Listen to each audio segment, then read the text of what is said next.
When you talk about Thelma's Kitchen, and I know you also are a big fan of Mother Maria in Paris, it seems that in the Bible, oftentimes we see Jesus feeding people or having meals, and so much of the community seems to revolve around feeding people and having meals with them.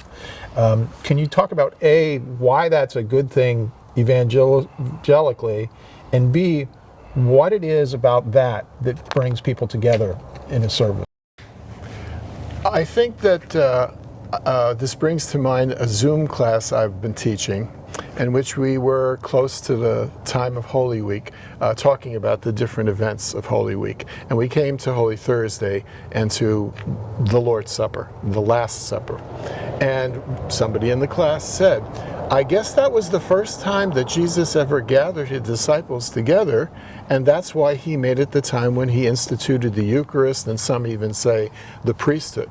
And I said, well, the trouble is that before that, there were several very large picnics that started out with a couple of barley loaves and some dried fish that Jesus enabled the disciples to distribute and feed thousands of people. But I said, Amy Jill Levine, who is now retired but who's taught New Testament for years at Duke Divinity School, and who is a practicing Orthodox Jew, points out that as a rabbi, every night Jesus would have sat down with his friends to a meal, at which the teaching during the day would be gone back to. There would be psalms sung and the bread broken and the cup shared, just as on the Shabbat meal.